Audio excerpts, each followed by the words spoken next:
Welcome back to the deep dive. We take the source material you've shared with us, the articles, the scholarly papers, the obscure letters, and we filter it down to the essential, the surprising, and the truly fascinating. Today, we are diving deep into the life and work of Jane Austen, a figure who, for generations, has been pictured as this, incredibly mild, respectable, bonnet-wearing woman, always surrounded by the gentle manners of the drawing room. That image, though, is, well, it's a carefully constructed facade. Facade. Absolutely. It's an idealized persona, the mild Aunt Jane, and it was largely crafted after she died. When we really look at the primary sources, the letters that survived, her family's economic history, her professional struggles, a much sharper, more formidable figure comes into focus. Okay, so who was she really?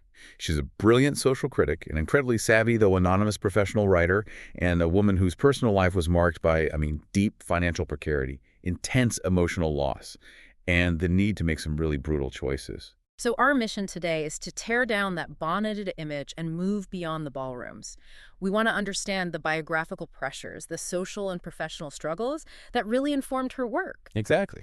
We're tracing her evolution from a youthful, almost anarchic satirist writing for her family, all the way to her emergence as a foundational, meticulous literary realist. And what you, the listener, will get out of this is a rapid but incredibly detailed understanding of how radical constraint, how it really shaped her genius. That's a great way to put it. And this is so important because our grasp of Austen's life is, fundamentally incomplete.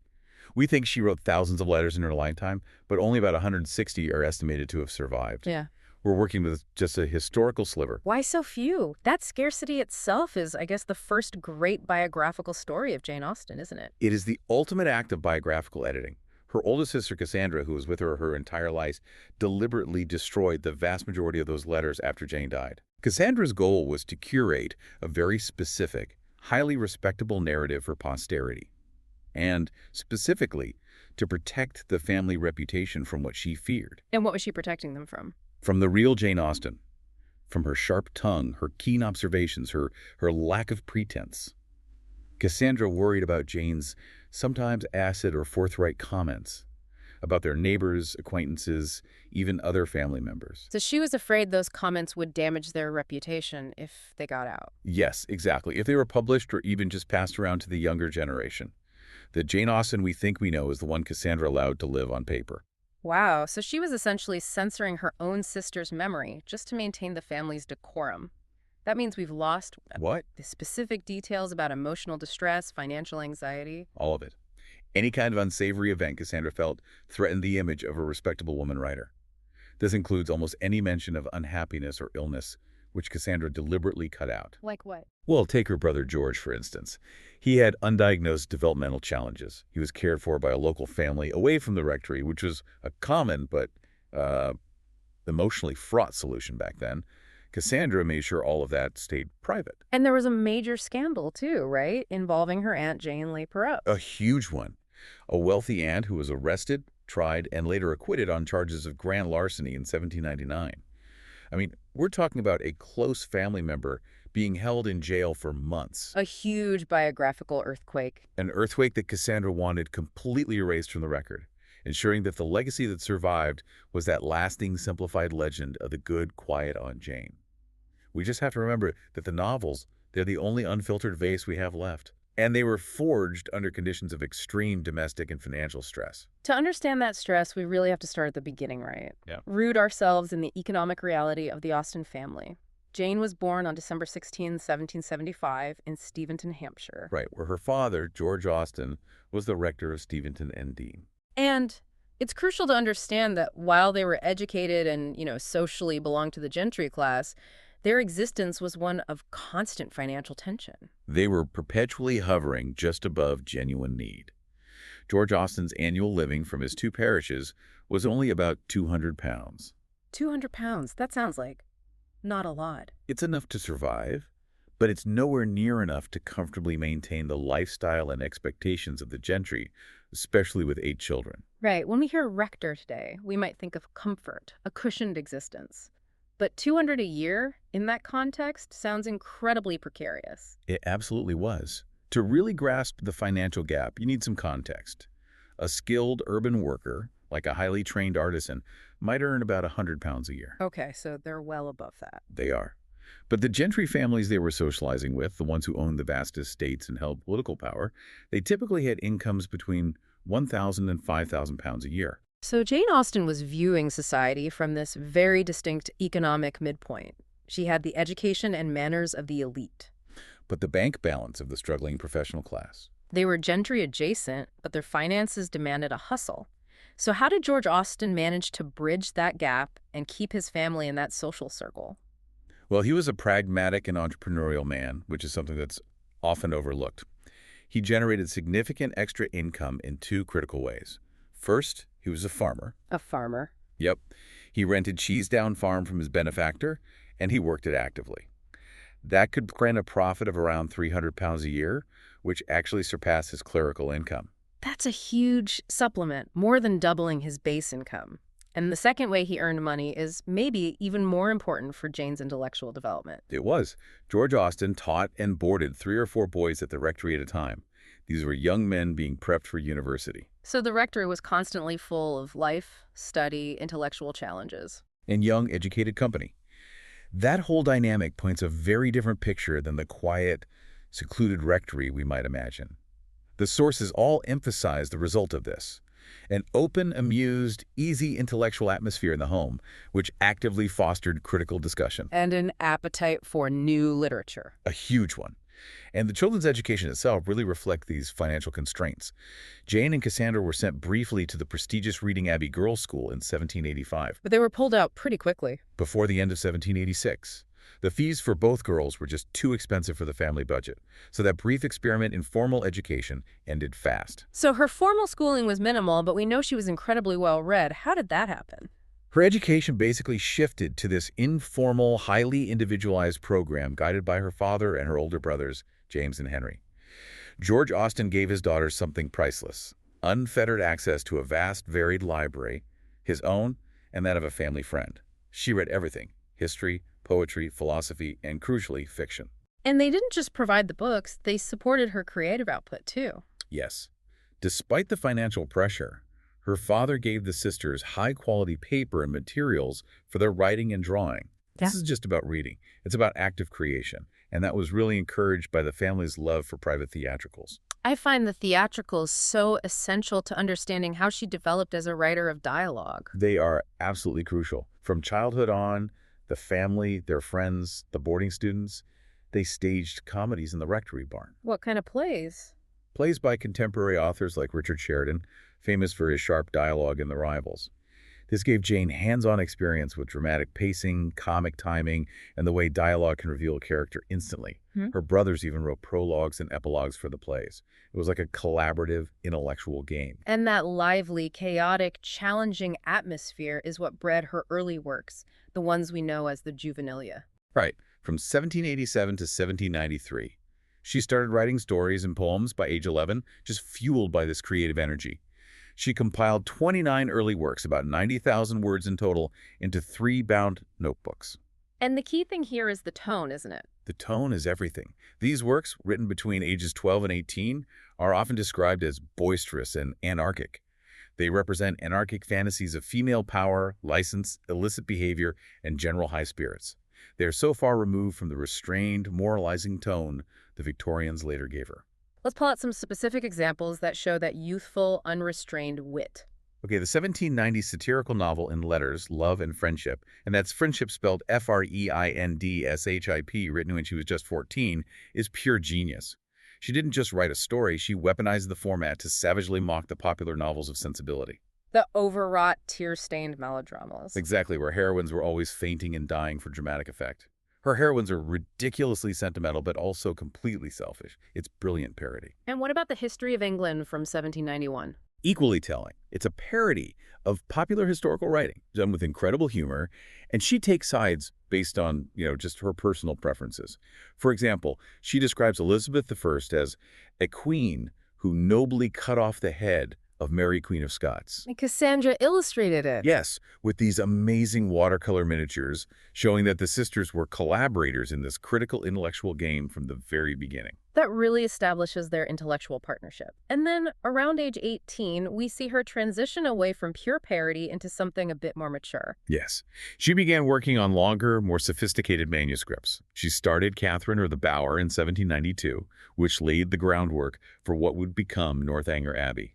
But the work that truly defies that mild Aunt Jane stereotype is Lady Susan. Oh, Lady Susan stands completely alone among her works. It's this masterful, dark, epistolary novel written around 1793.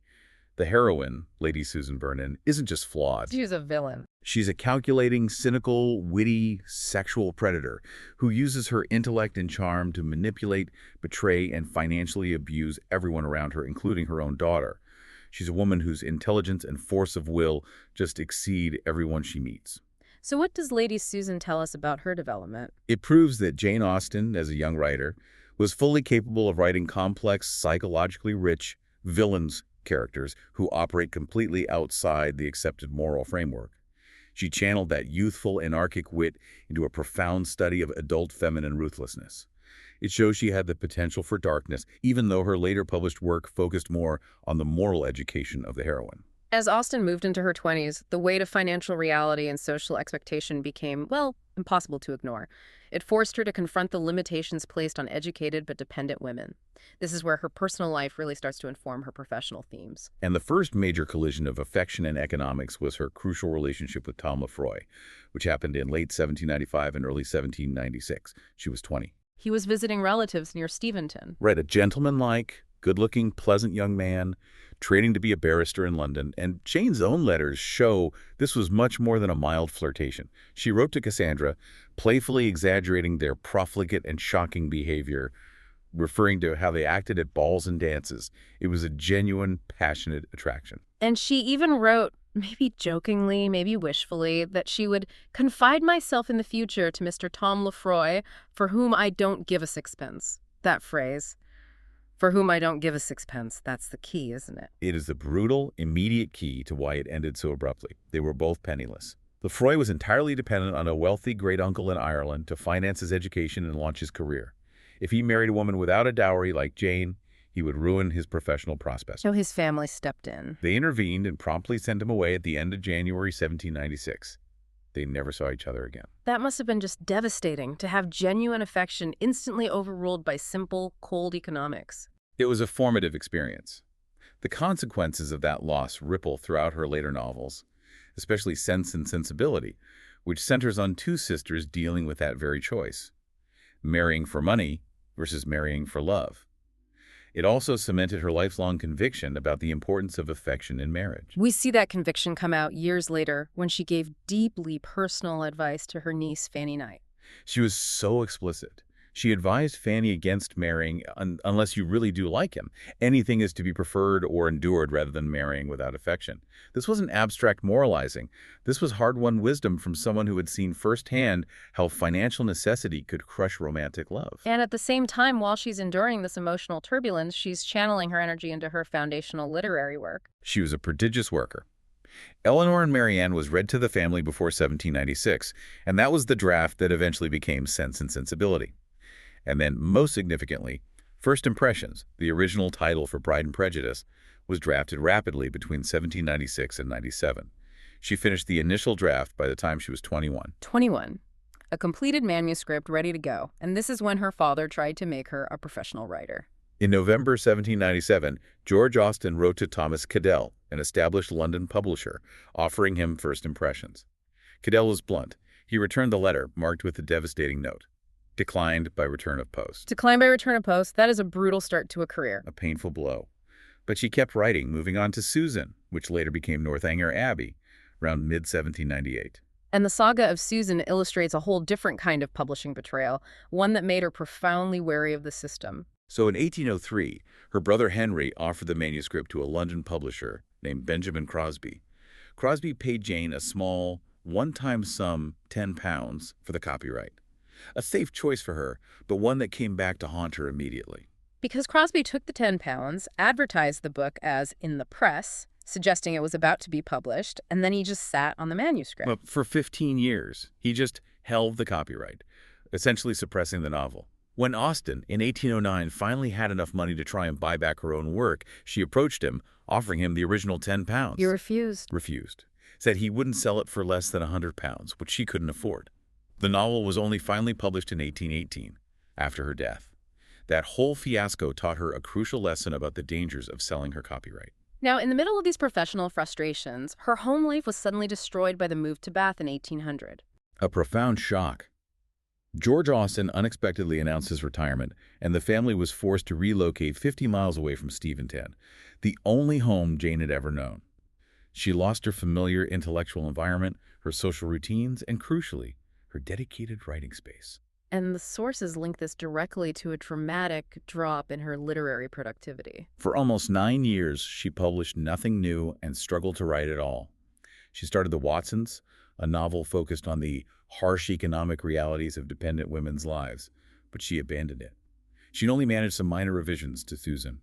Biographers speculate that she fell into a deep depression over the loss of her home, or maybe the constant demands of Bath's social life just killed her concentration. That period of instability reached a crisis point in December 1802 with the Harris Bigg-Wither marriage proposal. This was her one recorded proposal. Bigg-Wither was heir to extensive estates, which guaranteed enormous financial security. And Jane, she initially accepted. A clear-eyed choice rooted in necessity and intellectual acceptance of her fate. Exactly. She saw it as the only way to ensure a permanent home and security, not just for herself, but for her aging mother and Cassandra. But the relief lasted only a few hours. The next morning, she went back and withdrew her acceptance. Why? Bigg-Wither was described as large, plain, taciturn, and tactless.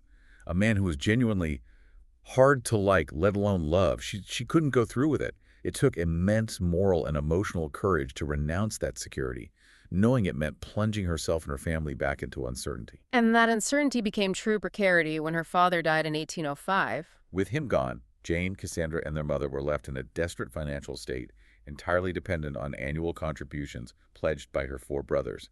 This led to years of instability. They lived in rented apartments in Bath, relying on long visits to relatives, which meant constant movement. There was no fixed intellectual center for her to work. The lack of a settled home, the reliance on charity, the inability to write. She was living the harsh reality that her heroines often faced, but without a convenient hero to rescue her. And her professional life just remained stalled.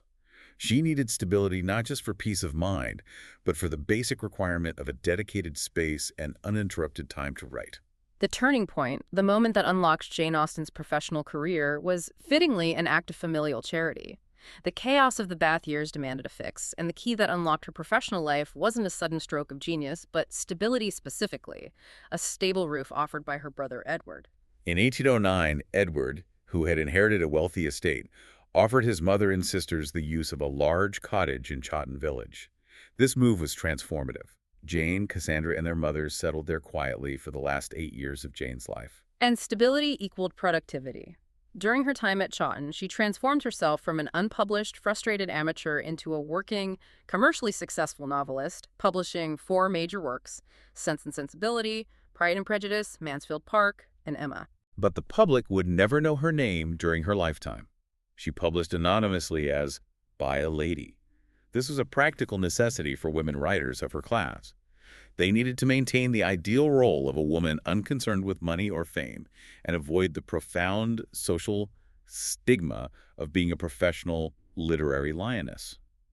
Being a celebrity writer, especially one who earned money, could compromise a woman's social standing.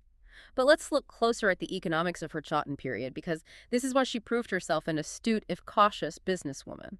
We see her use 2 distinct publishing methods, each with unique risks. The first, which she used for Sense and Sensibility, Mansfield Park, and Emma, was selling on commission. Explain how commission sales worked, because this highlights the risk she personally took on. In commission publishing, the author was effectively the entrepreneur. Jane bore the initial financial risk. She paid for the printing, paper, and binding costs up front, and then she paid the publisher a 10% commission on sales to distribute and sell the books. If the book failed, she lost her whole investment. If it succeeded, she kept the bulk of the profit. So she bet on herself, which took immense confidence, especially after the decade of setbacks she'd had. Absolutely. The alternative method, which she used for Pride and Prejudice, was selling the copyright. This was the safer route. She sold the entire copyright outright to Thomas Egerton for a flat fee of £110. Guaranteed one-time payment, no risk. But it also capped her potential earnings instantly. And that comparison commission versus copyright sale is where we see the economic cost of her caution, likely born from that whole Susan fiasco. It's a stark figure.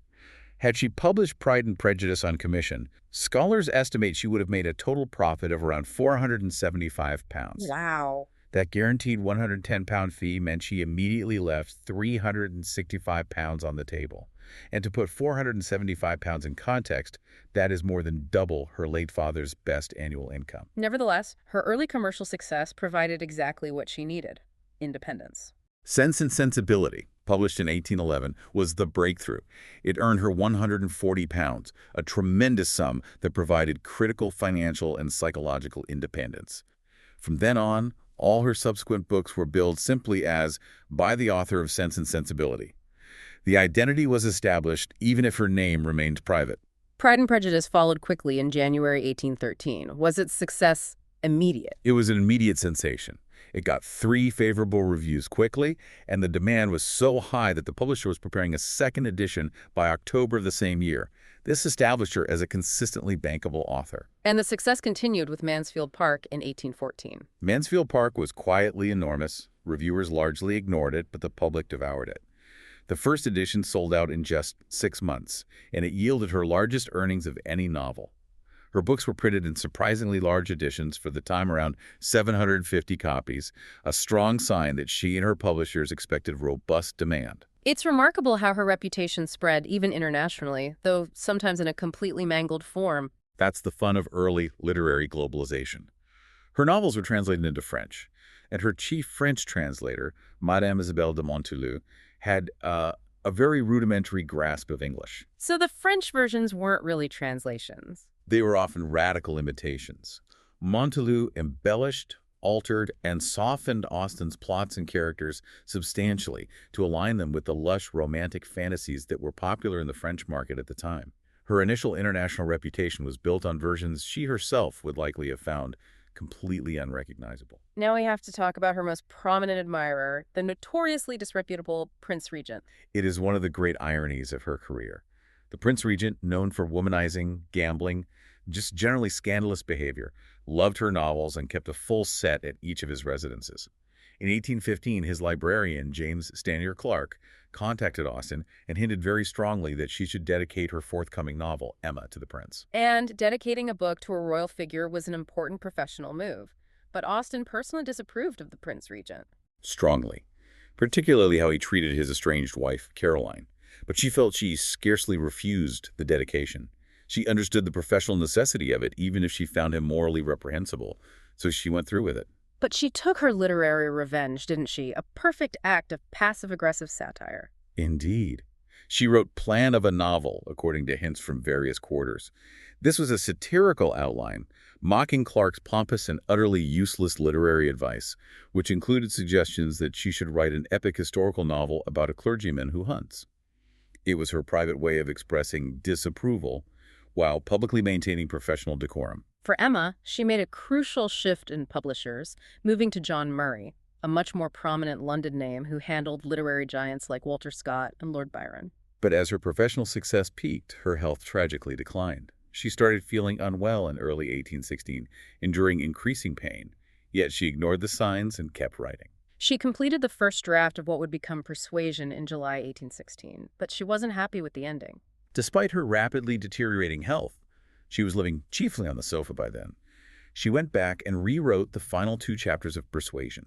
It just demonstrates her profound dedication to her craft, even when she was in agony. And what's particularly precious to scholars is that the manuscript for those 2 revised chapters is the only surviving manuscript for any of her published novels in her own handwriting. It's an irreplaceable relic. Her final literary attempt was The Brothers, later titled Steventon, which she began in January 1817. She stopped writing abruptly on March 18th, and the irony is heartbreaking.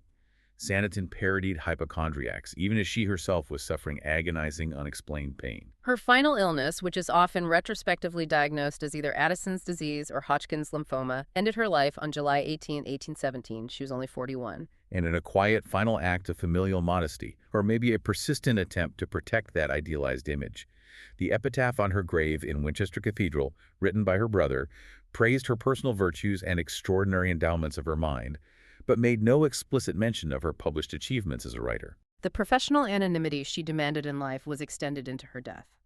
Let's pivot now from her life's constraints to her lasting intellectual achievement. Her profound impact on literary form. Austen's works are really seen as the cornerstone of the transition to 19th century literary realism. She achieved this by explicitly moving away from the sentimental novels that had dominated the market, those exaggerated, emotionally manipulative works that prioritize melodrama over psychological truth.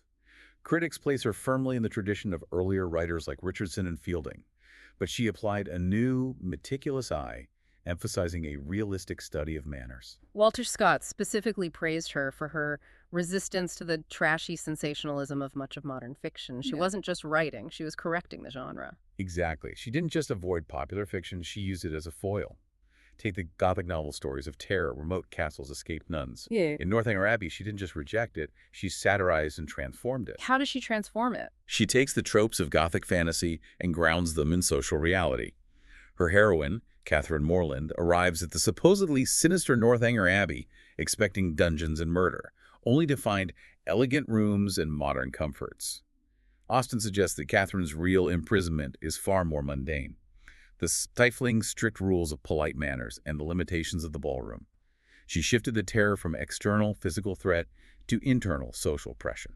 And in Sense and Sensibility, she seems to satirize the sentimental novel, yet she retains this powerful emotional core, showing that shift from pure anarchy to a more balanced realism. It functions as a parody of sentimental excess through the character of Marianne Dashwood.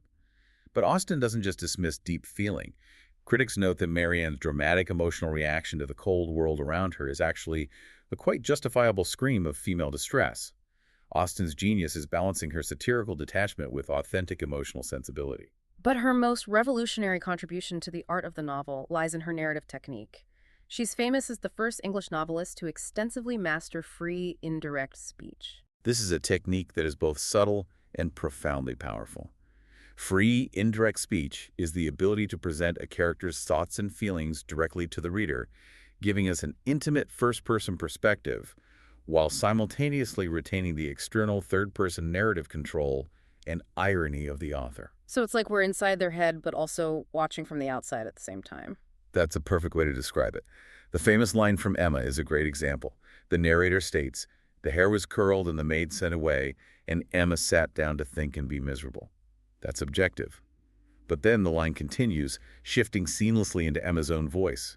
It was a wretched business indeed, such an overthrow of everything she had been wishing for.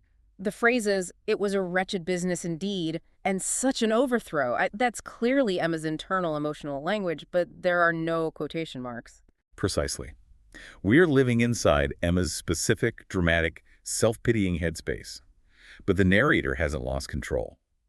This technique, in Austen's hands, allows the reader to inhabit the character's limited perspectives, their vanity, their frustrations, while the narrator's witty judgment guides our ethical understanding. It revolutionized psychological portraiture in the novel. Beyond this technical brilliance, her command of dialogue is equally masterful. She had an exceptional ear for how people actually speak, particularly how speech betrays character, mood, and social standing.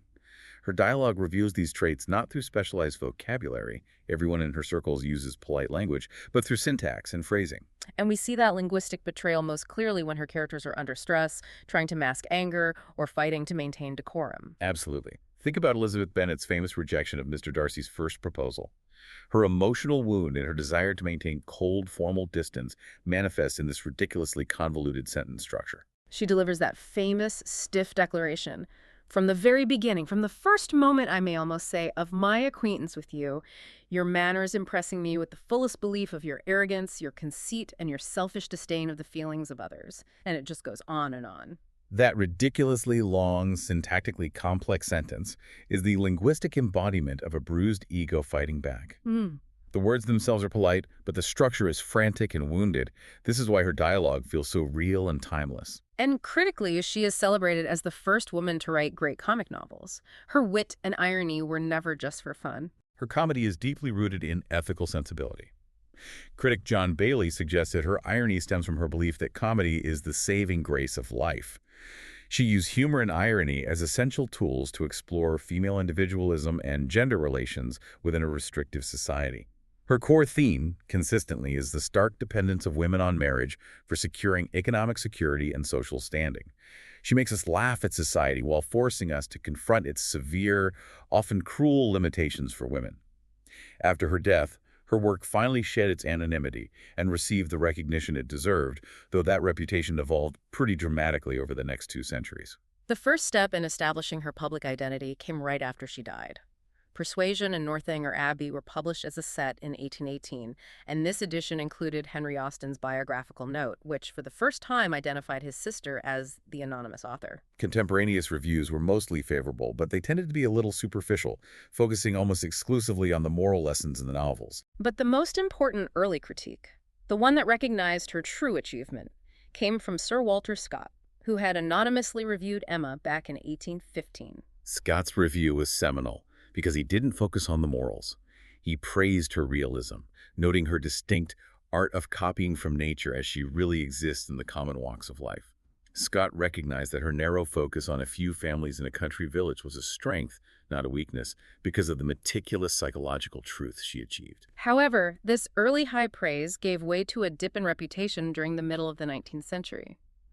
Why did the Victorians start to cool on Austen? Well, the Victorian critical elite, swept up in the Romantic movement, preferred the vast sweep of history, the powerful emotion, and the epic social scope you find in novels by Charles Dickens and George Eliot.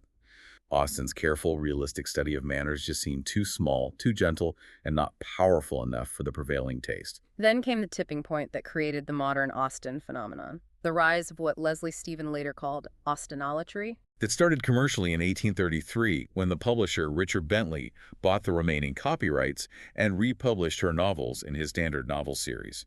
This act led to her novels being in continuous print ever since. Bentley championed her, calling her a genius and the founder of a school of novelists. But the true popular mania, the movement that gave us the mild Aunt Jane stereotype, was ignited in 1869 by her nephew with his publication of A Memoir of Jane Austen. That memoir was explicitly written to introduce the respectable, idealized persona that Cassandra had labored to preserve. The dear Aunt Jane, the quiet amateur maiden aunt who scribbled in her spare time. This intentional image fueled a cult following among the general reading public, the mania of Austenolatry. And this popular enthusiasm naturally led to an intellectual backlash, creating the split we still see today between popular Jane fandom and serious academic study. The intellectual clique of Janeites emerged, distinguishing their own sophisticated, deeper appreciation from the vulgar enthusiasm of the masses. The novelist Henry James famously weighed in, decrying the rising tide of public interest, arguing that it wildly exceeded her intrinsic merit and interest. That debate still persists. Is she just a clever author of charming romances or a complex literary genius? Academically, though, her importance became unassailable. R.W. Chapman's 1923 edition of her collected works was a landmark achievement. Why was that so significant? It marked the first scholarly edition of the collected works of any English novelist, demonstrating the critical seriousness that her novels now commanded. Since World War II, academics have confirmed the robust complexity of her work, applying every kind of critical approach, feminist theory, post-colonial theory, close readings of financial ethics, proving that her novels are far from simple drawing-room comedies. Harold Bloom definitively placed her among the greatest Western writers of all time in 1994. And her global journey is fascinating, including the political resistance she sometimes encountered. She was banned in China during the Cultural Revolution as British bourgeois imperialist fiction. Yet when her works were quietly republished in the late 1970s, their popularity soared. The authorities were reportedly baffled because readers enjoyed them purely for pleasure, not for political instruction. It just speaks to the universal, apolitical nature of her appeal. That universal appeal is linked directly to the interpretive conflict she inspires. Her content is so finely balanced that it supports competing yet valid interpretations. You can see her simultaneously as a radical feminist critiquing Regency society's dependence on marriage, and as a conservative author who ultimately upholds those values by ending her novels with stabilizing successful marriages. Her nuance is her strength. Finally, her legacy endures through an unbelievable number of adaptations. Over 100 printed adaptations, prequels, sequels, and decades of film and television. The adaptations are crucial to her continued relevance. The first major film adaptation was the 1940 Pride and Prejudice, starring Laurence Olivier.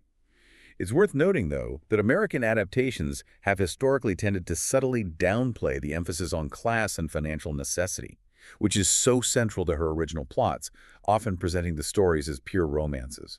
But the modern surge in her popularity, the moment she became a cultural icon, really began in 1995 with Ang Lee's Academy Award-winning Sense and Sensibility, written by Emma Thompson, followed immediately by the seminal BBC miniseries of Pride and Prejudice starring Colin Firth. That explosion of interest cemented her place, leading to enormous cultural honors. A British stamp series in 2013, and most notably, she is now the face on the Bank of England £10 note. The woman who once scrambled for £140 on a commission deal is now the enduring symbol of British literary excellence and commercial success. It's the ultimate irony, isn't it? We've moved from the anonymous writer forced into anonymity by social constraint and financial necessity to a formidable cultural figurehead. Her life was defined by necessity. The financial need that drove her to write, the anonymity she maintained, and the illness that claimed her far too early. And those constraints are precisely what refined her sharp satirical eye and forged the meticulous realism of her craft. The enduring power of her writing, for you the listener, rests in that technical achievement of free indirect speech. That technique allows us to truly inhabit the frustrated, witty, judgmental minds of her heroines, giving us profound intimacy while still feeling the narrator's sophisticated guiding intelligence. So as you revisit Elizabeth Bennet or Emma Woodhouse, consider the fundamental contract she made with herself and with the world. The necessity of marrying for affection, above all else, a lesson learned from the painful failures of her own life. And this brings us back to the great contrast at the heart of the Austen legacy. The private, witty, acid-tongued woman whose most revealing letters were systematically burned to protect the family name, versus the publicly revered anonymous author. How much of the real Jane Austen, the woman who was desperate enough to accept a proposal purely for financial security and then instantly regretted it, do we still not know because her sister prioritized the legend of good, quiet Aunt Jane? That deliberate omission, that act of censorship, remains the most profound literary mystery she left behind for us to continually try to solve.